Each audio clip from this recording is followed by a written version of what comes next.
প্রতিদিনই আমাদের রাজুকের পক্ষ থেকে ২টি নিয়মিত মোবাইল কোর্ট হয় সপ্তাহে ৪ দিন। সেটার অংশ হিসেবে আজকে আমরা উত্তরার এখানে জোন ১/১-এ আমাদের নিয়মিত মোবাইল কোর্ট কার্যক্রম পরিচালনা করছি।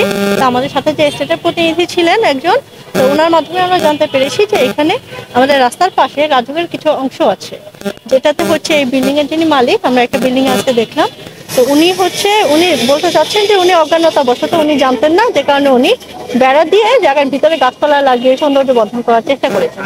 কিন্তু ওনাকে আমরা বুঝিয়ে বলেছি যে এটা আসলে আইনের ব্যত্যয়, কারণ জমিটার মালিক যেহেতু রাজু এবং এটা রাজু তাকে ডিমার্কেশনও করে দিয়েছে, কাজেই এখানেও আসলে বেড়া দেওয়ার সুযোগ ওনার নেই বা দেয়াল তোলার সুযোগ নেই। তো সেক্ষেত্রে ওনার সাথে আমরা কথা বলেছি, উনি প্রথমে একটু বুঝতে সমস্যা হচ্ছিল, যাই হোক উনি কোঅপারেট করছেন।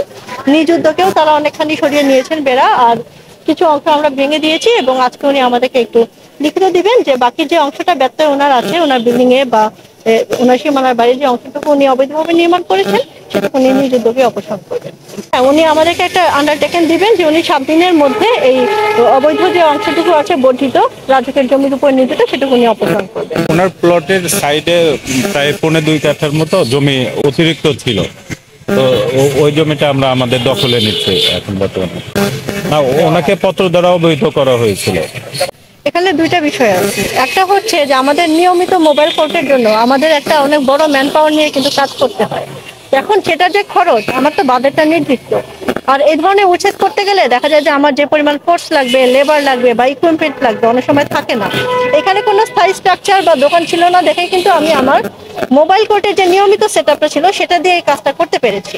আর অন্যান্য জায়গায় কিছু কমপ্লেন আমিও পেয়েছি, যেগুলি আজকে আমি ওনাদেরকে অলরেডি বলে দিয়েছি সবাই সামনে কিছুক্ষণ আগে, যে এই জায়গার একটা ডিটেল রিপোর্ট আপডেটেড ওনারা করে আমাদেরকে দিবেন, চেয়ারম্যান স্যার বরাবর ওনারা দিবেন, এবং আমি নিজেও আজকে স্যারদেরকে ইনফর্ম করবো যে স্যার এখানে আমরা কিছু কমপ্লেন পেয়েছি, এবং যেগুলি নিয়ে কমপ্লেন আসছে তারা বললেন যে কিছু জায়গা রাজুকের পক্ষ থেকে বলা হয় যে কিছু জায়গা হয়তো আবার বরাদ্দ দেওয়া হয়েছে বা এগুলি রিভিজিট করা প্রয়োজন। তাই আমি বলেছি যে আপডেটেড একটা রিপোর্ট যেন চেয়ারম্যান স্যার বরাবর দাখিল করেন ওনারা অতি দ্রুত, এবং আজকেও আমি এটা যে আমার হায়ার অথরিটিকে জানাবো যে এখানে আরো অনেক বিল্ডিং এ কমপ্লেন আছে এবং সেটা বুঝে তখন অবশ্যই ব্যবস্থা নেওয়া হবে। কেন ব্যবস্থা নিব না, কিন্তু যে বিল্ডিং গুলি ওটার আয়তন বুঝে ওখানে কি পরিমাণ আমার ইকুইপমেন্ট লাগবে, ফোর্স লাগবে সেটা বুঝে প্রিপেয়ার্ড হয়ে তখন আমরা ব্যবস্থাটা নেব। না, আওয়ামী লীগ বিএনপির কোনো ইস্যু এখানে আসার কোনো সুযোগ নাই। এখানে আমি একটু বলি যে এখানে আওয়ামী লীগ বিএনপির যে ব্যাপার বলছে এটা না, যেমন জমজম টাওয়ারে আপনারা বলছেন যে ব্যবস্থা নেওয়া হয় নাই।